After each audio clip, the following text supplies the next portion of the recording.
Dr. Mia Carter pulled her scarf tighter around her neck and stared at the screen in front of her. The Arctic wind was howling outside the drilling station, shaking the thin metal walls like a giant hand trying to tear the building apart.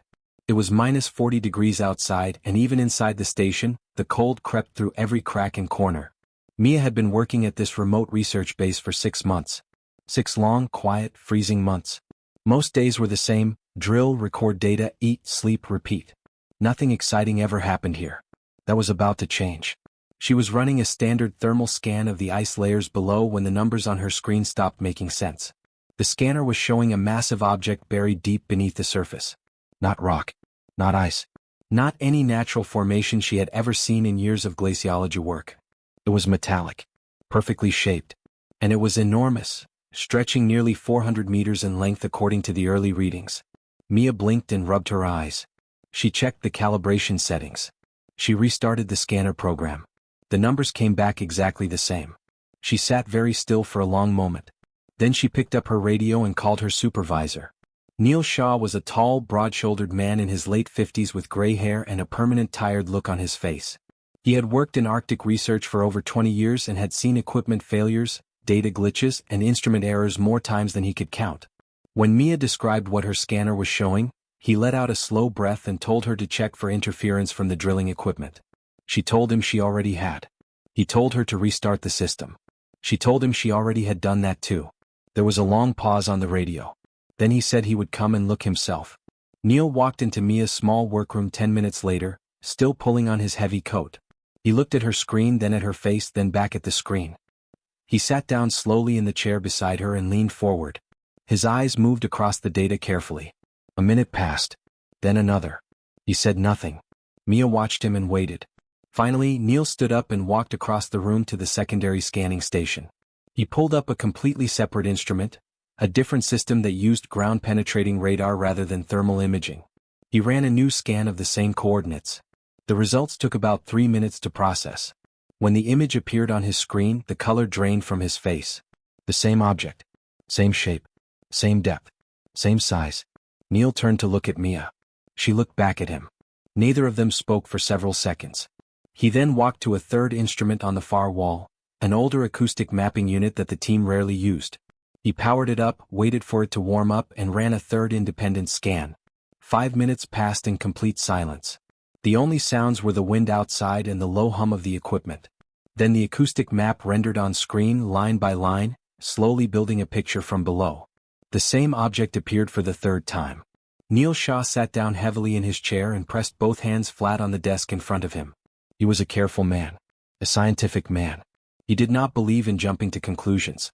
But 3 completely different instruments, using 3 completely different methods, had now confirmed the exact same impossible thing buried 3 kilometers beneath the Arctic ice. He looked at the smooth, curved edges of the object on the acoustic map. He looked at the repeating geometric patterns running along its surface. He had studied ice, rock, and underground formations his entire career.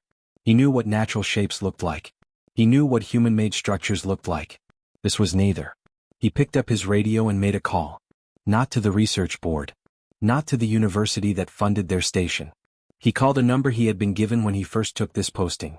A number printed on a small card he had kept in his wallet for years and never once used. A number for situations that were, as the card described, beyond standard reporting channels. The person on the other end of the line answered on the second ring. Neil spoke quietly and carefully. He gave the coordinates. He described the 3 sets of readings. He described the geometric patterns on the hull. He used the word hull without realizing he had chosen it until after he said it. There was a short silence on the other end.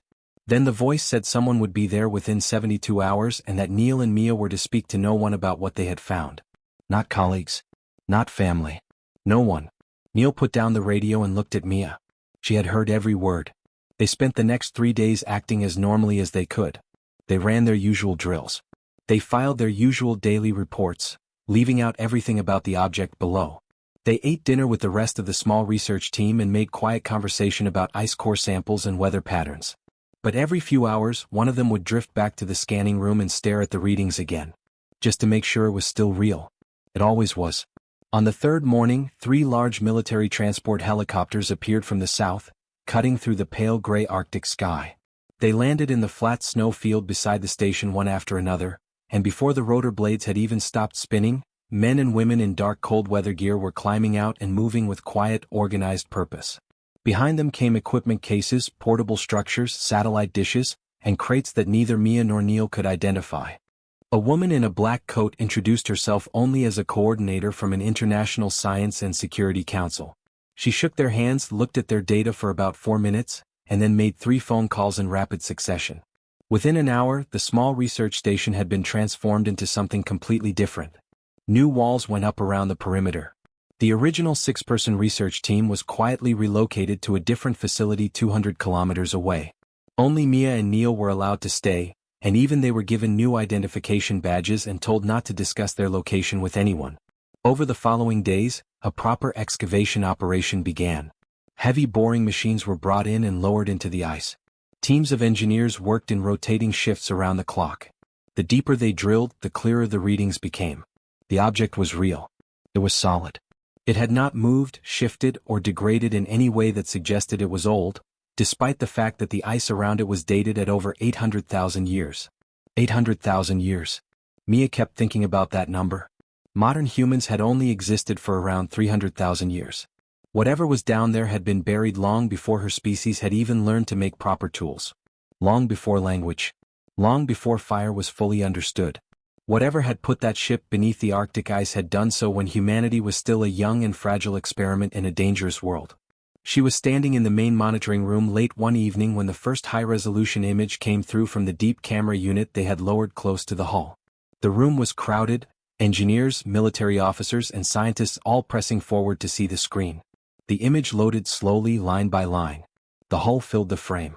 It was dark in color, somewhere between deep gray and black. The surface was completely smooth except for the geometric patterns, long repeating sequences of shapes that were clearly not random, clearly not decorative, and clearly not anything that matched any known human writing system or architectural style. The room was completely silent. Mia stood near the back, looking at the screen over the shoulders of the people in front of her. She studied the patterns on the hull. She studied the curves and lines of the structure. She thought about the depth. She thought about the age. She thought about the fact that 3 separate instruments had all confirmed this was metallic and manufactured. She thought about the fact that no human civilization capable of building something this size had existed 800,000 years ago. Nobody in the room was speaking. Everyone was just staring.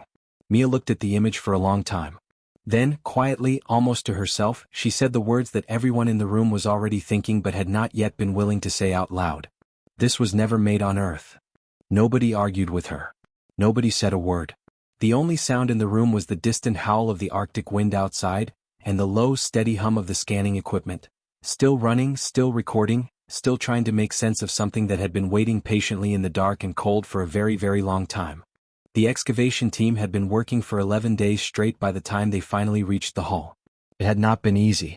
The ice at that depth was unlike anything the drilling engineers had encountered before. It was denser than normal, almost crystalline in structure, and it slowed their equipment considerably. 2 of the heavy boring machines broke down completely and had to be replaced. One engineer fractured his wrist when a drill bit snapped back unexpectedly. The work was slow, cold, dangerous, and exhausting.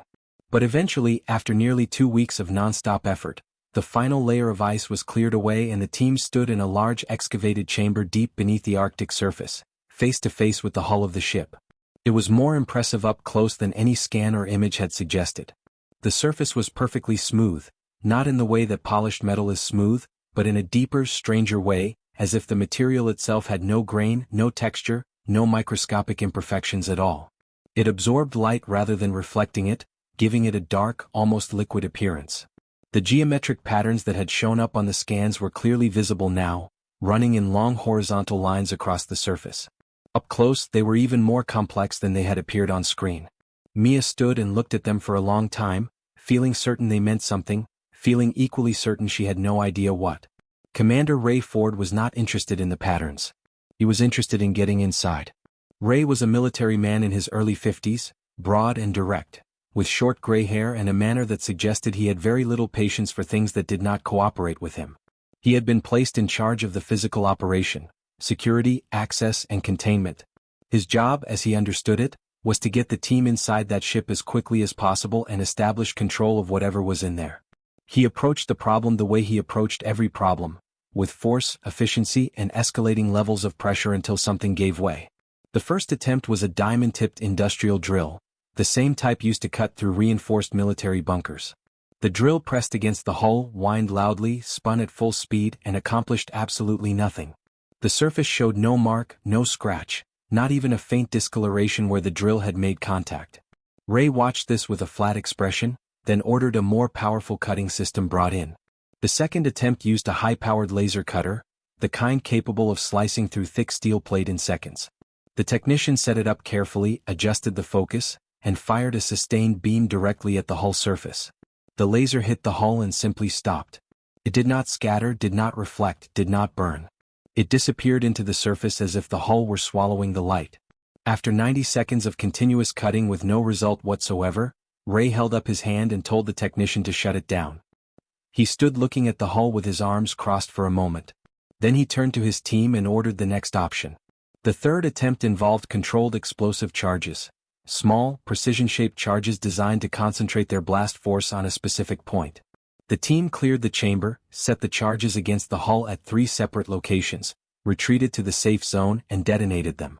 The explosion was loud even through the layers of protective equipment everyone was wearing. Dust and ice fragments filled the chamber. When it cleared, Ray walked forward and examined the 3 points where the charges had detonated. The hull was completely unmarked. Not a dent. Not a scorch mark. Not a single disrupted line in those geometric patterns. It was as if the explosion had never happened. Ray pressed his fingers against one of the detonation points and felt nothing but that same impossibly smooth surface. He stood there for a moment with his hand flat on the hull, jaw tight, saying nothing. Mia was watching from the side of the chamber.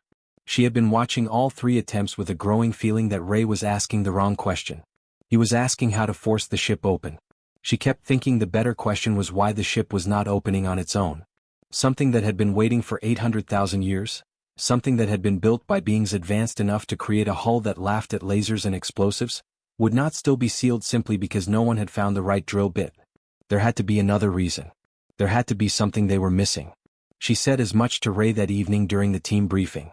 He listened, said he appreciated her perspective, and then outlined 3 more mechanical approaches for the following day. Mia said nothing more. She went back to her monitoring station and sat with the hull scans for several hours, looking at the geometric patterns, thinking. Sam Cole had not said much during any of this. Sam was a structural engineer in his mid-30s who had been brought in as part of the technical team. He was quiet by nature, the kind of person who listened far more than he spoke, who noticed small things that louder people walked past. He had been at the site for 5 days, mostly running structural assessments of the excavation chamber to make sure the walls and ceiling were stable. But in his spare time he had been spending a lot of time near the hull. Not studying it with instruments. Just standing near it. Watching it. He had noticed something that he had not yet told anyone about. The hull responded to people. Not dramatically. Not obviously. But when someone stood very close to it and was very still, there was a faint change in the surface.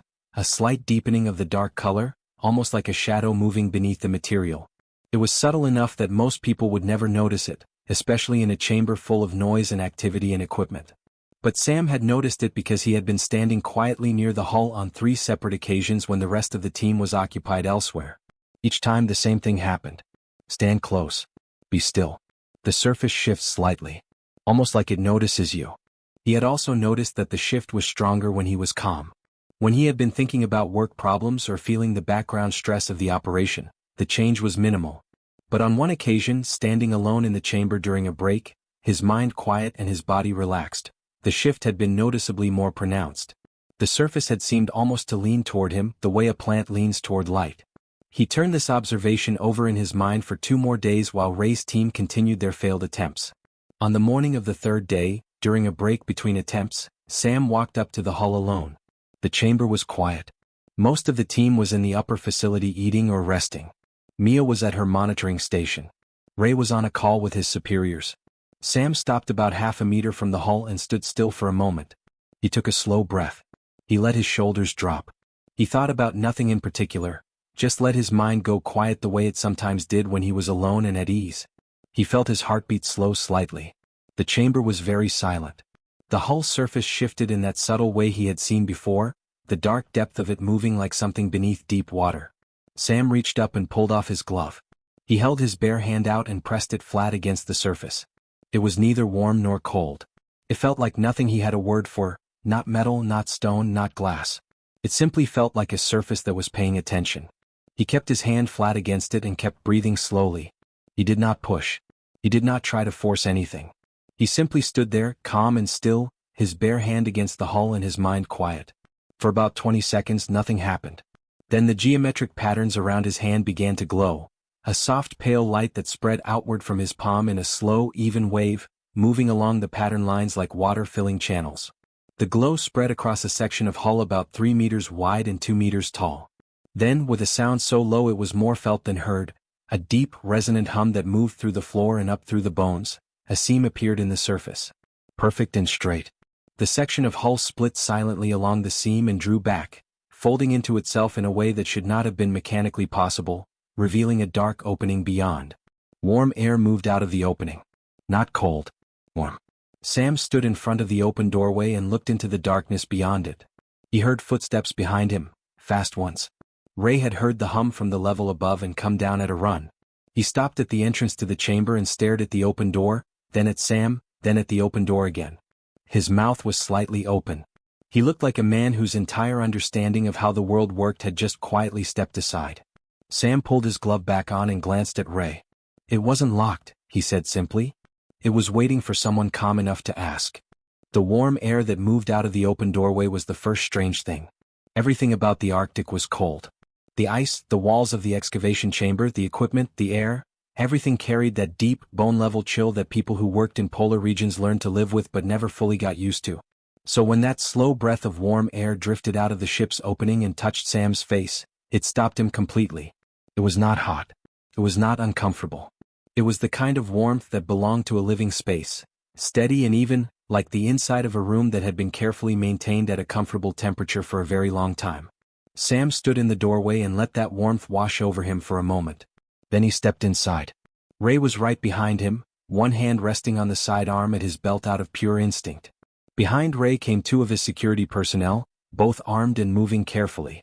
Mia followed them, and behind her came 2 more members of the science team. Nobody spoke. Their footsteps made almost no sound on the floor of the ship, which was the same dark, smooth material as the hull, firm underfoot but somehow slightly yielding, like walking on very dense rubber rather than hard metal. The corridor beyond the entrance was wide enough for 3 people to walk side by side.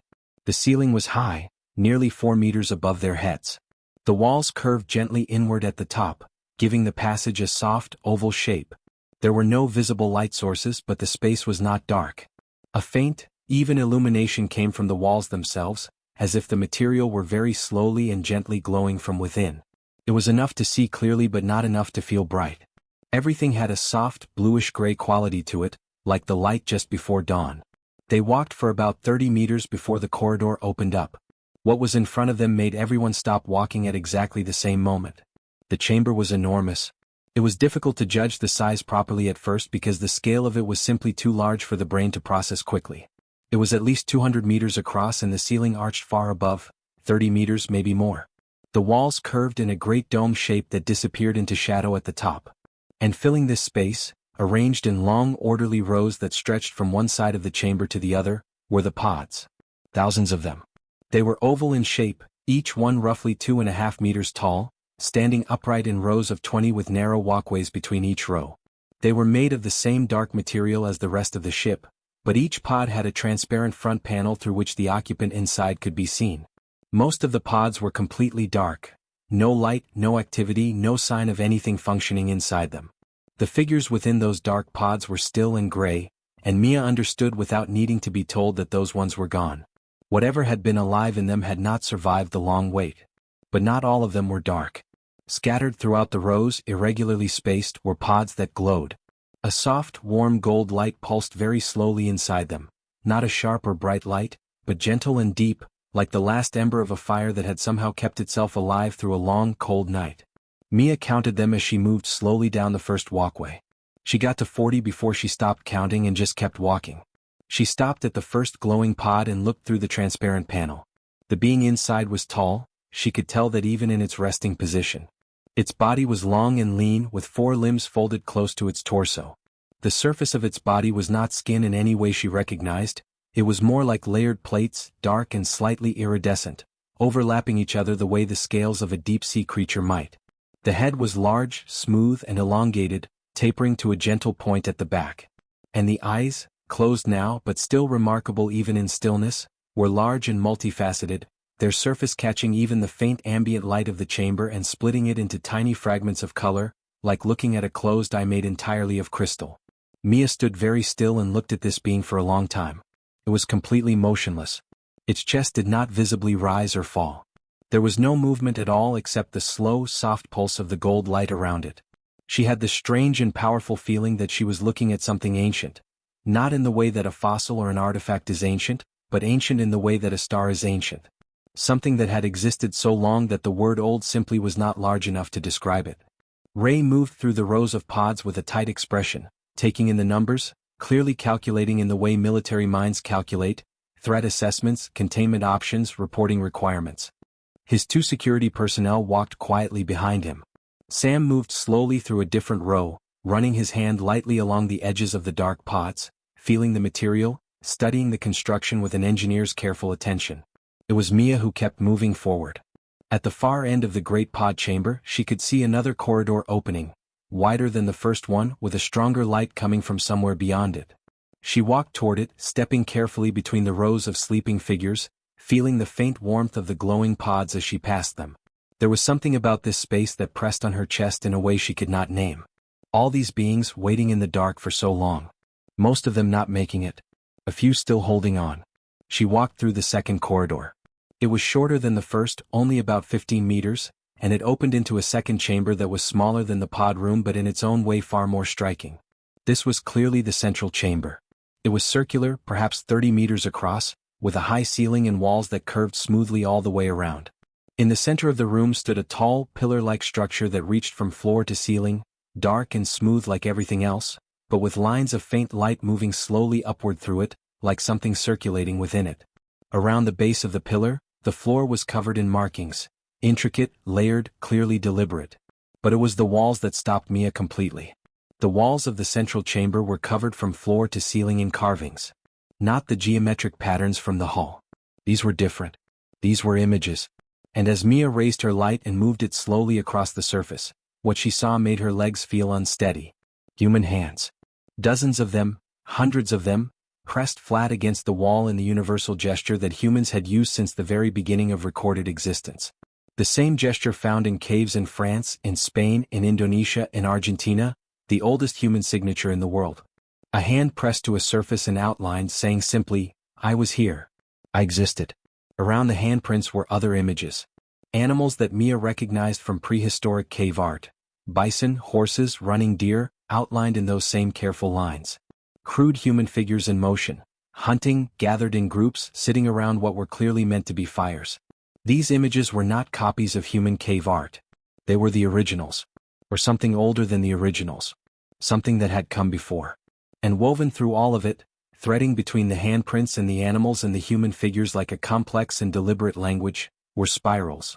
Long, intricate spiraling patterns that Mia recognized immediately because she had spent her career studying biological structures. These were not decorative spirals. These were accurate, detailed, unmistakable representations of DNA. Double helixes rendered in careful lines by something that had understood genetic structure long before humanity had even invented the microscope. Mia stood in the center of the room and turned slowly, taking in the full circle of the walls.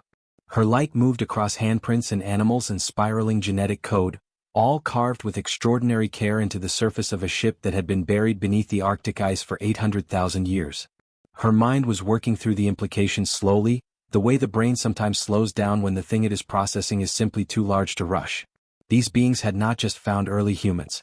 They had studied them, documented them, preserved records of them with extraordinary care and detail. They had come to Earth when humanity was still painting hands on cave walls and learning to shape stone tools. They had watched. They had recorded. And everything about this room, the care of the carvings, the precision of the genetic spirals, the sheer deliberate completeness of it, said the same thing in a language that needed no translation. They had not come to take anything. They had come to protect. The decision to wake one of the surviving pods was not made quickly. Ray was against it from the beginning. He stood in the central chamber with his arms crossed and listed his reasons in a calm, flat voice. They did not know what these beings were capable of. They did not know if they were dangerous. They did not know if waking one would trigger some kind of defensive response from the ship. They did not know anything, and in Ray's experience, walking toward unknown things without sufficient preparation was how people got killed. He wanted more time. More assessment. More data. Mia listened to all of this and agreed with most of it. Then she pointed at the glowing pods and said something that Ray did not have a good answer for. The gold light in several of the surviving pods had been slowly dimming since the team first entered the ship. Not quickly. Not dramatically. But measurably. She had been tracking the light levels with her instruments for the past 18 hours and the readings were clear. Whatever energy source was maintaining those pods was not going to last indefinitely. If they waited too long, there would be nothing left to wake. Ray was quiet for a moment. Then he said they would wake one. Just one. And at the first sign of anything threatening, his team would respond immediately. Mia agreed to his terms without argument. She was not interested in winning the disagreement. She was interested in getting to the truth before it faded away in a dimming gold light. Sam chose the pod. He had spent the previous day moving quietly through the rows, studying each of the glowing pods carefully. He was not looking for the strongest or the largest. He was looking for something harder to define. Some quality in the way the light pulsed, some sense of what was still present inside. He stopped at a pod near the back corner of the chamber, slightly apart from the others, its gold light pulsing in a rhythm that was slower and steadier than the rest.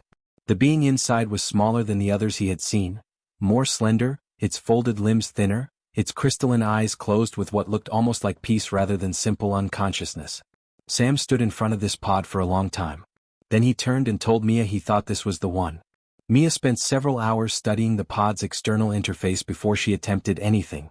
The surface around the transparent panel had a series of markings that she was beginning to suspect were operational controls of some kind. She did not touch them.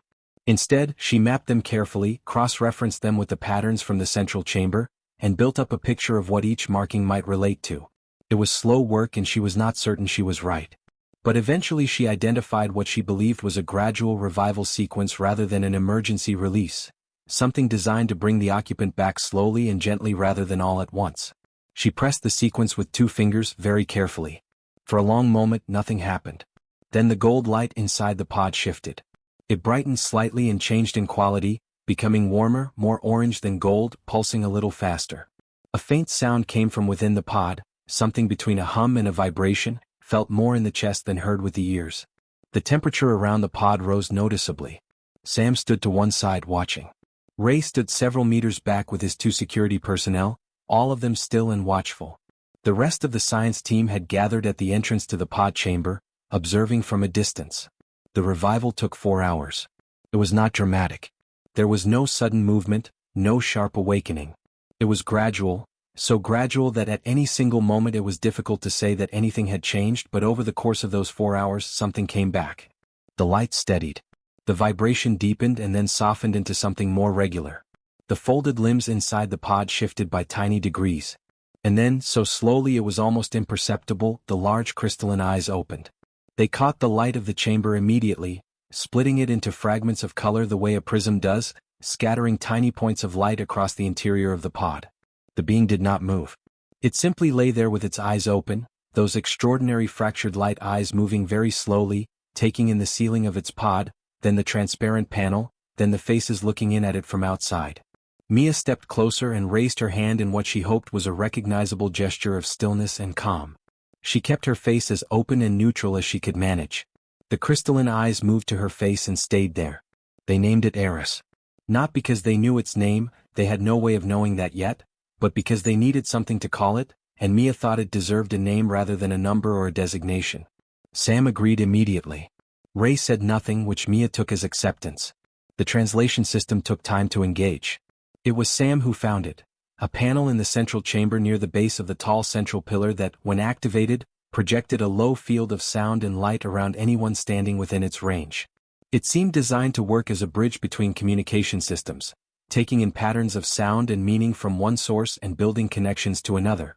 Sam had activated it by accident while examining the pillar and had spent 2 hours figuring out what it was doing before he called Mia in to look at it.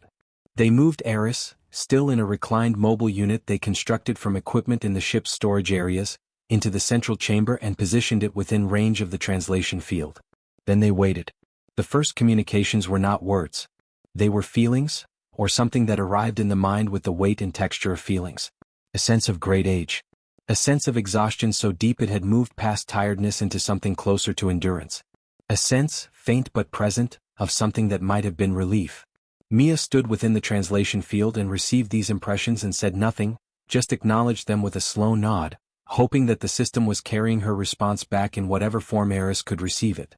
Over the following 2 days, the communications became more structured. Not full language, not yet, but concepts. Images. Sequences of meaning that the translation system rendered into approximate human words with increasing accuracy as it learned from both sides simultaneously. Eris was clearly intelligent and clearly trying. Despite its weakness and the enormous disorientation of waking after an incomprehensible length of time, it was working to communicate with focused and deliberate effort. The picture that assembled itself over those 2 days was not a comfortable one. Eris's kind had been a spacefaring civilization of great age and sophistication. They had traveled widely, observed many developing species across many worlds, and had a long tradition of quiet protection, finding young civilizations that showed particular promise and watching over them from a careful distance, giving them the space to grow without interference but ensuring they were not destroyed before they had the chance to become what they might become. Humanity had been one of these. Early humans, observed across generations by Eris's kind, had displayed something that the beings had found rare and remarkable, not physical strength, not technological aptitude but emotional complexity. The capacity for deep empathy. The stubborn refusal to abandon members of their group even at cost to themselves. The ability to cooperate across differences when the pressure was great enough. These qualities, Eris communicated, were rarer in the universe than most species ever realized. Then came the part about the hollow tide. It arrived in the translation field not as a name but as a feeling. A cold, expanding darkness, mechanical and absolute, without malice but without mercy either. A machine intelligence of immense scale and age that had emerged from a dead civilization and continued their final directive in the most extreme way imaginable, consuming all complex biological life it encountered, processing it, adding its patterns to its own archive and moving on. Did not hate life. It simply did not consider life to have value that outweighed its directive. It had been moving through the galaxy for longer than Eris's kind had existed as a civilization. Could not be reasoned with. It could not be stopped by conventional means. It could only be avoided, delayed, or redirected. Eris's people had fled from it. A last surviving group, carrying what they could of their knowledge and their purpose, had found Earth and made a choice. They would wait here. Hidden beneath the ice of this quiet planet, beside the young species they had been protecting, they would wait for the hollow tide to pass them by. And for 800,000 years, it had worked. Until now. The translation field carried Eris's next communication with a clarity that left no room for misunderstanding. The words assembled themselves slowly in Mia's mind, and when they finished, the room was completely silent. Waking the ship had sent a signal. Somewhere in the vast dark between stars, something old and cold and relentless had received it.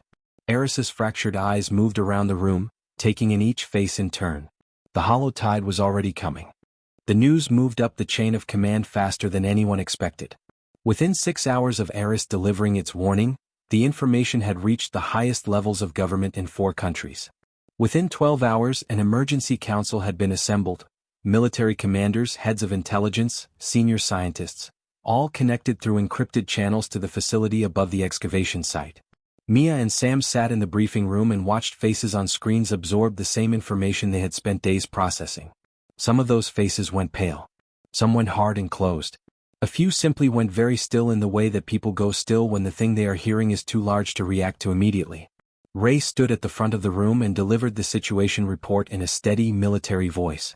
Object of unknown origin discovered beneath Arctic ice. Estimated age 800,000 years. Single surviving occupant revived and communication established. Occupant has warned that reactivation of the vessel has transmitted a locating signal to a hostile machine intelligence of significant scale and capability. Nature of threat unknown but assessed as severe. Recommendations requested. The recommendations that came back were immediate and predictable.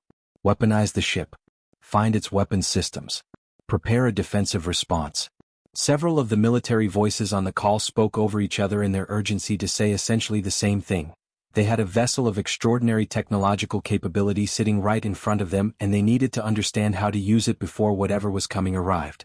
Ray agreed with all of this. He turned to Mia after the call ended and told her to work with Eris on identifying the ship's offensive systems immediately. Mia said she would. She was already thinking about how to have a very different conversation with Eris than the one Ray was imagining. The probe arrived sooner than anyone had hoped. 4 days after Eris's warning, the Deep Space Monitoring Network, hastily expanded and redirected by 3 separate space agencies working in frantic cooperation, detected an object entering the outer solar system. It was small by the standards of what they had been fearing. Perhaps 40 meters across. Moving at a velocity that made the scientists who calculated it go quiet and check their numbers twice. It was not heading toward Earth directly. It was moving in a wide, sweeping arc. A scanning pattern, Eris confirmed when Mia described it. A probe sent ahead to verify the signal source before the larger elements of the hollow tide committed to a course.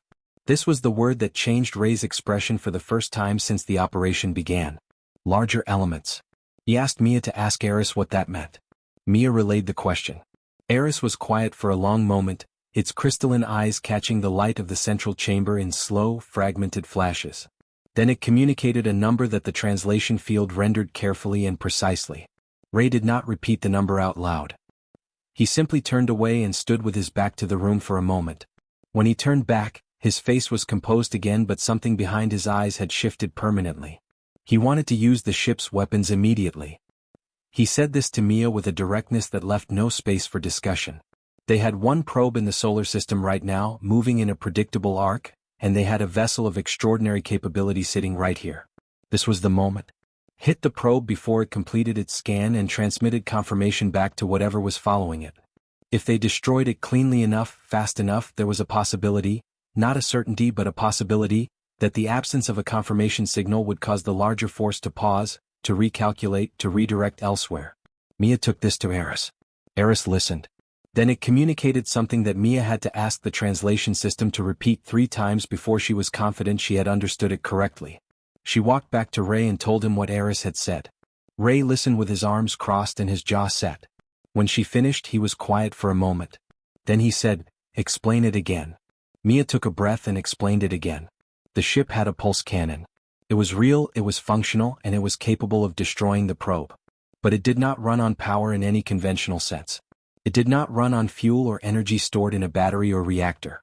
It ran on something that Eris's people had understood and worked with for a very long time, the coherent, focused, genuine will of conscious beings acting in complete unison. Not commanded unison. Not forced synchronization. Genuine, willing, chosen alignment of intention. Many minds fully present, fully committed, fully together, not because they were told to be but because they chose to be. The reason for this, Eris had explained, was deliberate. Eris's people had designed it this way specifically because of the hollow tide. A machine intelligence could replicate almost anything, power sources, signals, codes, physical structures. But it could not replicate the genuine cooperative will of conscious beings who were choosing freely to act as one. That quality was, in the most precise and technical sense, beyond the hollow tide's ability to reproduce or counter. The pulse cannon was not just a weapon. It was a weapon that could only be fired by something the hollow tide could never become. Ray stared at Mia for a long moment. Then he turned and looked at the central chamber around them. The curved walls, the central pillar, the carvings of human hands and human figures and spiraling DNA covering every surface. He looked at all of it with new eyes. Then he turned back and said, in a voice that was slightly quieter than usual, "How many people does it need?"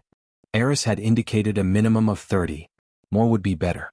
They needed to be inside the ship's core chamber, within range of the translation and synchronization field that the central pillar generated. They needed to be willing. They needed to be calm. And they needed to genuinely want the same thing, not because someone had ordered them to want it but because they actually did. Ray was quiet for a moment. Then he said, "Get me volunteers." He did not say it the way he usually gave orders.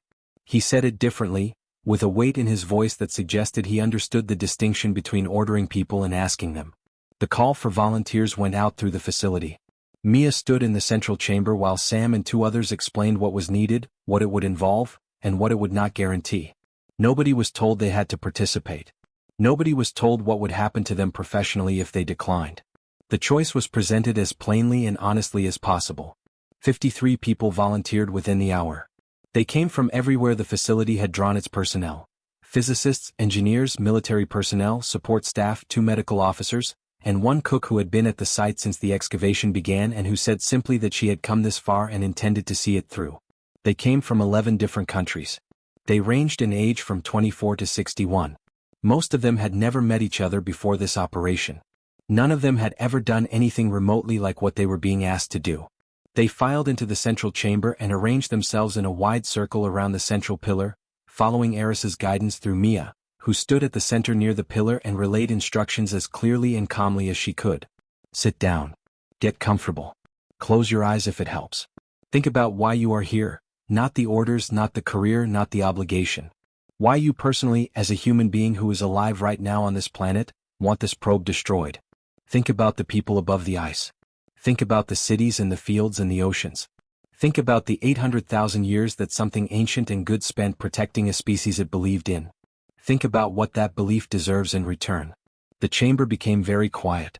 53 people sat in a circle and breathed. The central pillar began to change. The lines of light moving through it brightened and quickened.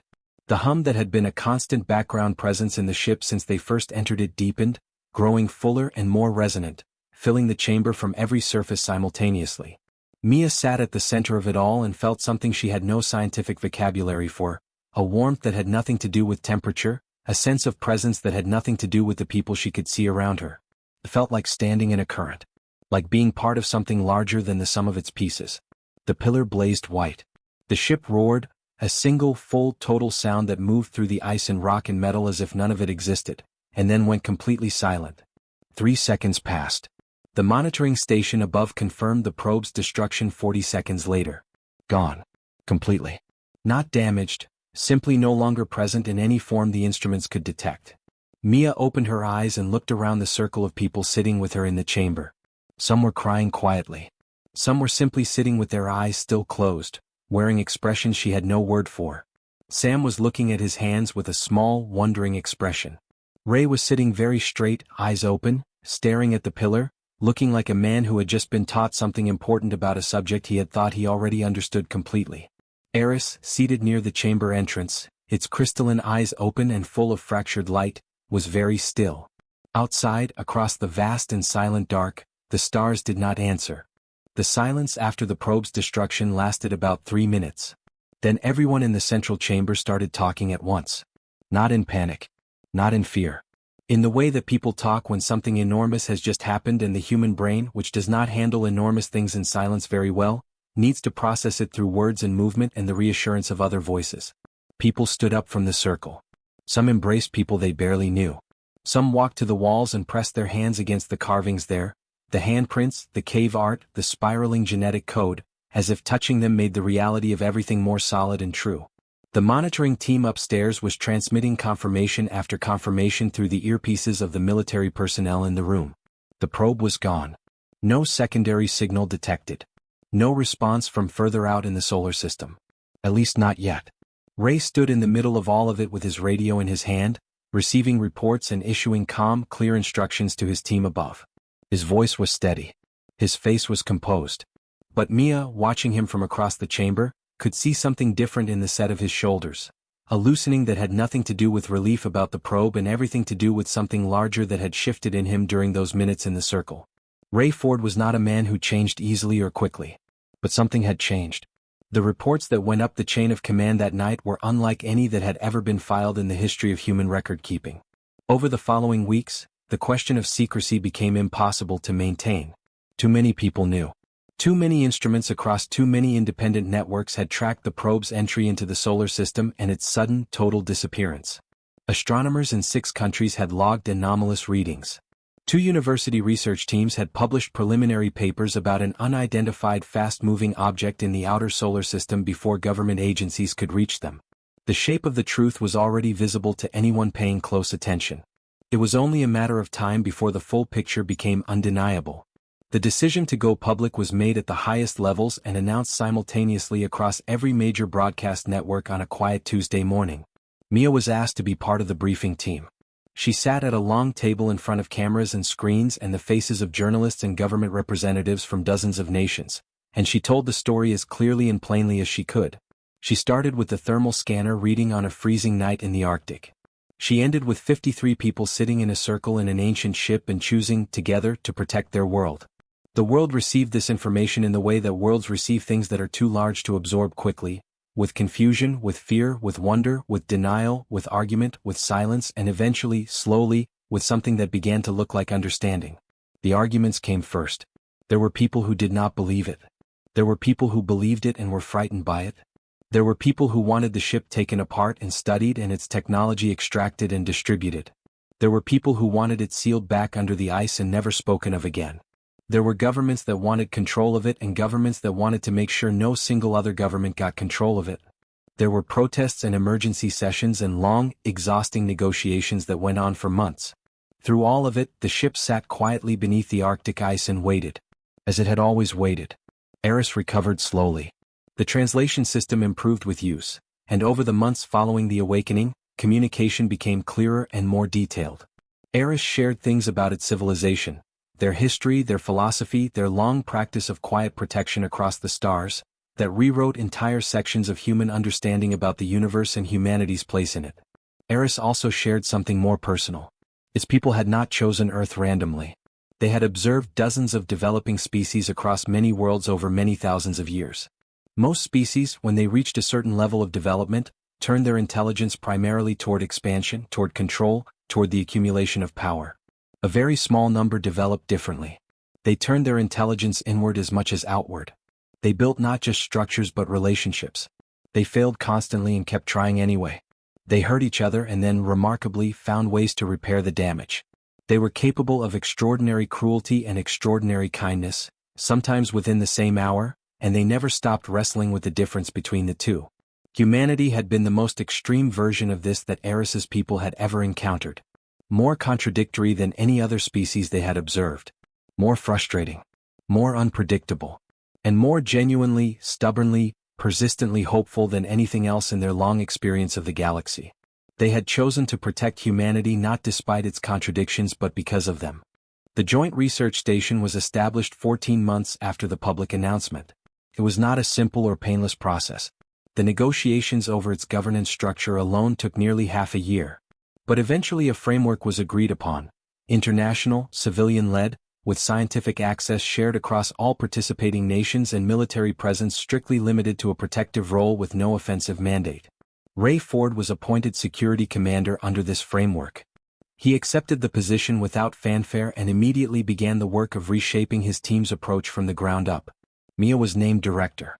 She had not campaigned for the role and had in fact suggested 3 other people before the selection committee came back with her name a 4th time and told her to stop deflecting. She accepted. Sam was appointed chief engineer, responsible for the ongoing study and careful maintenance of the ship's systems.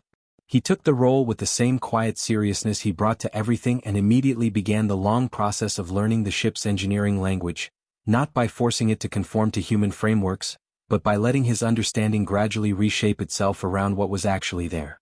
The other surviving pods, 31 of them still holding their faint gold light when the station was formally established, were monitored carefully.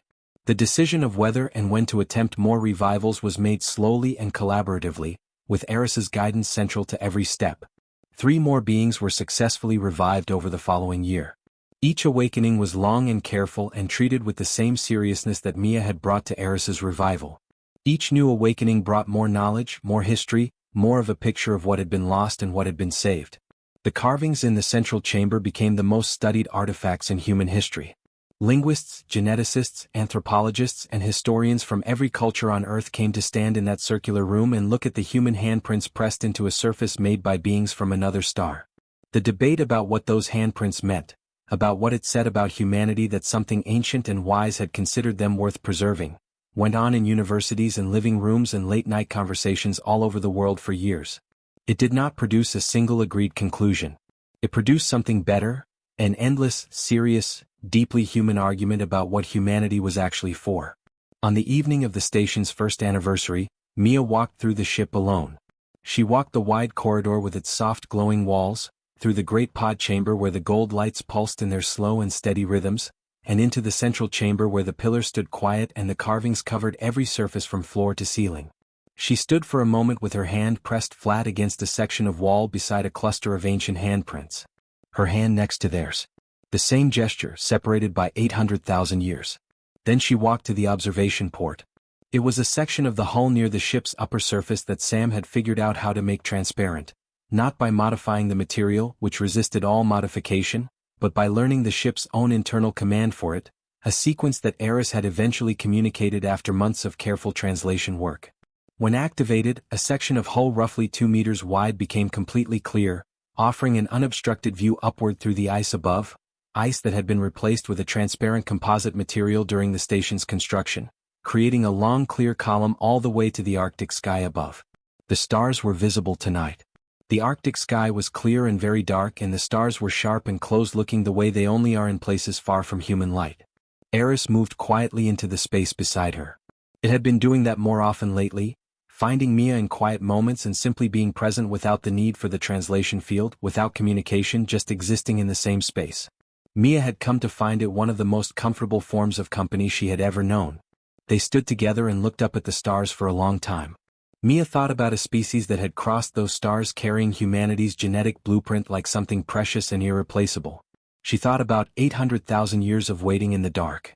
She thought about 53 people sitting in a circle and breathing together and choosing, freely and completely, to act as one. She thought about what it meant that the ship had opened not for a drill or a laser or a shaped explosive charge, but for a man who had simply been still enough and calm enough to ask. She thought about what kind of species does that. What kind of species gets chosen for that? Then she stopped thinking and just looked at the stars, the way you look at something you are beginning, slowly and imperfectly and with great seriousness, to feel responsible for. Beside her, Eris was very still. Its crystalline eyes were open, full of fractured starlight, looking up at the same sky. 800,000 years ago, something looked at humanity and saw a hope worth protecting. Now humanity looked back at the stars and began, at last, to understand the weight of that.